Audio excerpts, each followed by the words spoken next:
आणि एक महत्त्वाची बातमी, दिल्लीमधल्या हॉटेल अशोकामध्ये इंडिया आघाडीची बैठक सुरू झालेली आहे। उद्धव ठाकरे, शरद पवार, संजय राऊत, आदित्य ठाकरे या बैठकीसाठी उपस्थित आहेत। राहुल गांधी, सोनिया गांधी, खरगे, ममता बॅनर्जी सुद्धा या बैठकीसाठी हजर आहेत। केजरीवाल, राघव चड्ढा, भगवंत मान, अखिलेश यादव हे सुद्धा बैठकीमध्ये उपस्थित आहेत। अधिक माहितीसाठी थेट आपण जाऊया दिल्लीमध्ये आमचे प्रतिनिधी दिनेश दुखंडे यांच्याकडे। दिनेश, इंडिया आघाडीच्या बैठकीसाठी सगळेच नेते आता जमलेले आहेत, नेमका अजेंडा काय?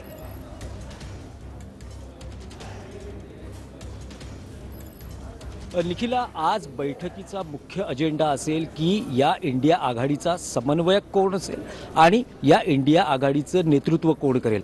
ही चौथी बैठक आहे। याआधी आपण गेल्या 6 महिन्यात बघितलं तर बिहार, कर्नाटक, मुंबई आणि आता ही चौथी बैठक दिल्लीत पार पडते। दिल्लीतल्या अशोका हॉटेलमध्ये या बैठकीला सुरुवात झालेली आहे आणि विरोधी पक्षातील सगळे प्रमुख नेते या बैठकीला हजर आहेत। पण सगळ्यात महत्त्वाचा मुद्दा होतो की 3 बैठकांमध्ये ना समन्वयकाची घोषणा झाली, ना जागा वाटपाचा फॉर्म्युला निश्चित झाला, ना कॉमन मिनिमम प्रोग्राम समोर आला। त्यामुळे आज मुख्य मुद्दा असेल की समन्वयक निवडला जाणं आणि या आघाडीचं नेतृत्व कोण करेल हे ठरणं। कारण ही गरज का व्यक्त होते आहे, 5 राज्यांच्या निकालांमध्ये भाजपला जे घवघवीत यश झालेलं आहे आणि काँग्रेसचा जो दारुण पराभव झालेला आहे, त्यामुळे काँग्रेसची पिछेहाट झालेली आहे। काँग्रेसचा नाणं हे देशभरात चालणार नाही असं एकूण विरोधी पक्षात अंतर्गत सूर आहे। त्यामुळे जर पंतप्रधान नरेंद्र मोदी यांचा आगामी लोकसभा निवडणुकीत पराभव करायचा असेल तर त्यांच्या समोर एक नेतृत्वाचा चेहरा द्यावा लागेल आणि समन्वयकही घोषित करावा लागेल। हा प्रमुख मुद्दा आहे आणि विरोधी पक्षांमध्ये याविषयी एकमत आहे। आपण उद्धव ठाकरे, शरद पवार हे सुद्धा या बैठकीत आहेत आणि कालपासून उद्धव ठाकरे यांचा दिल्लीत मुक्काम आहे। जर त्यांचं भेटींचं शेड्यूल बघितलं तर काल त्यांनी दिल्लीचे मुख्यमंत्री अरविंद केजरीवाल यांची स्वतंत्र भेट घेतली, त्यानंतर त्यांनी आज सत्यपाल मलिक यांची भेट घेतली, त्यानंतर ममता बॅनर्जी यांची भेट घेतली आणि आता बैठकीपूर्वी अर्धा तास राहुल गांधी आणि उद्धव ठाकरे यांच्यातही बैठक झालेली आहे। त्यामुळे समन्वयक, ज्याला विरोध नाही, सर्व सहमतींना आणि सर्व विरोधी पक्षांना एकत्र घेऊन जाणारा समन्वयक आणि आघाडीचा नेता असावा, जेणेकरून मोदींसमोर टक्कर देण्यासाठी त्याच तोडीचा पर्याय आपल्याला ठेवता येईल। हा मुख्य मुद्दा आहे। जागा वाटपाच्या फॉर्म्युल्यावर निश्चित चर्चा होईल, कारण आता लोकसभा निवडणुकीसाठी अवघे काही महिने उरले आहेत। जानेवारीत संपूर्ण देश हा लोकसभा निवडणुकीच्या मोडवर जाईल। त्यामुळे विरोधकांची स्ट्रॅटेजी कुठे कमी पडते का? कारण अजूनही तसा बघावं तर फार तयारी विरोधी पक्षाची दिसत नाही आणि समोर नरेंद्र मोदी असं एक भक्कम आव्हान विरोधकांपुढे आहे। त्यामुळे या आव्हानाला शह कसा द्यायचा आणि लोकसभा निवडणुका कशा जिंकायच्या या दृष्टीनं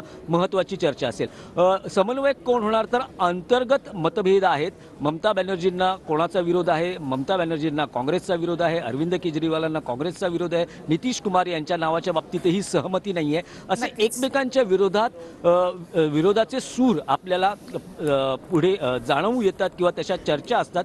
पण महाराष्ट्रातून हा समन्वयकाचा किंवा नेत्याचा चेहरा पुढे येणार का? ऐन क्षणी उद्धव ठाकरे यांनी समन्वयक व्हावं असा काही प्रस्ताव येणार का? कारण उद्धव ठाकरे यांना तसा या इंडिया आघाडीत विरोध होणार नाही अशी ही चर्चा दबक्या आवाजात होते। त्यामुळे सर्वांना सोबत घेऊन जाणारं नेतृत्व हवं आणि सर्व इंडियाची आघाडीची एकजूट हवी आणि त्या दृष्टीनं निवडणुकांची रणनीती आखली जावी, हा सगळ्यात महत्त्वाचा मुद्दा आहे।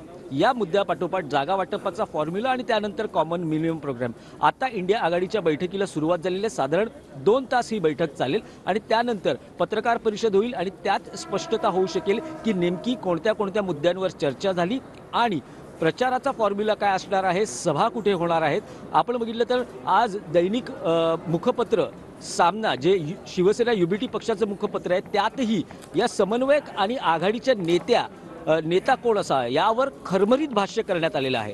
त्यामुळे आज इंडिया आघाडीला गरज आहे एक नेता आणि एक समन्वयक देण्याची आणि तो महत्त्वाचा निर्णय या चौथ्या बैठकीत तरी मंजूर होतो का याकडेच लक्ष असेल। जी, धन्यवाद दिनेश कोणाचं माहितीबद्दल। तर हॉटेल अशोकामध्ये इंडिया आघाडीची बैठक सुरू झालेली आहे।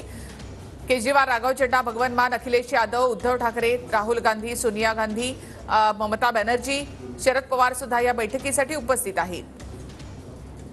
दिल्लीमध्ये सुरू झालेल्या आपण पाहतोय खरं तर ही चौथी बैठक आहे आणि या बैठकीसाठी प्रामुख्यानं उद्धव ठाकरे, शरद पवार हे दाखल झाले आहेत. दिल्लीचे मुख्यमंत्री अरविंद केजरीवाल हे देखील या ठिकाणी दाखल झाले आहेत. सुप्रिया सुळे आहेत, आदित्य ठाकरे आहेत, जितेंद्र आव्हाड देखील आहेत. आज प्रामुख्यानं ही चौथी बैठक जरी होत असली तरी महत्त्वाचं हेच आहे की खासदारांच्या निलंबनाचा मुद्दा जो आहे तो आज या बैठकीमध्ये प्रामुख्यानं चर्चेसाठी असणार आहे.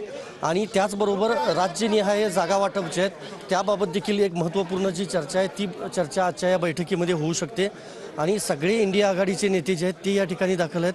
सोनिया गांधी देखील स्वतः या बैठकीसाठी हजर आहेत. मल्लिकार्जुन खरगे आहेत, राष्ट्रीय अध्यक्ष राहुल गांधी देखील आहेत. आणि महत्त्वाचं हेच आहे की या बैठकीमध्ये नेमकी काय काय चर्चा होते, कारण ही चौथी बैठक आहे पण ही एक्सक्लुझिव्ह दृश्य आहे TV9 मराठीच्या प्रेक्षकांसाठी.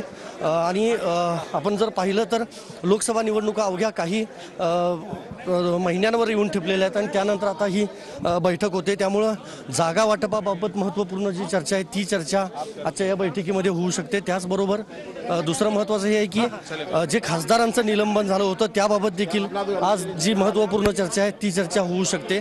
आणि इंडिया आघाडीच्या सगळ्या नेत्यांना या बैठकीचं निमंत्रण पाठवण्यात आलं होतं. साधारणतः 1.5 ते 2 तास ही बैठक चालेल असं सांगण्यात येत आहे. आणि ती बैठक झाल्यानंतर ज्यामधून आजच्या बैठकीमध्ये नेमकं काय ठरलं याबाबतचं जे सगळं अहवाल जो आहे तो माध्यमांसमोर मांडला जाईल.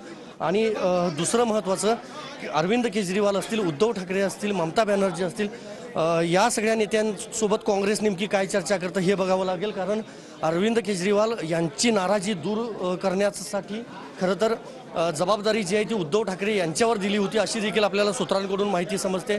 त्यामुळे या सगळ्या नेत्यांच्या उपस्थितीत लोकसभेची रणनीती जी आहे म्हणजेच केंद्र सरकारच्या विरोधात प्रामुख्यानं अमित शहा असतील, पंतप्रधान नरेंद्र मोदी असतील यांच्या विरोधातली जी रणनीती आहे त्या रणनीतीला आता तरी अंतिम स्वरूप येतं का किंवा पंतप्रधान पदाचा जो उमेदवार आहे तो जाहीर केला जातो का हे बघणं महत्त्वाचं असणार आहे. व्हिडिओ जर्नलिस्ट राकेश कुमारसह मी संदीप रासगोळकर, TV9 मराठी, अशोका हॉटेल, नवी दिल्ली.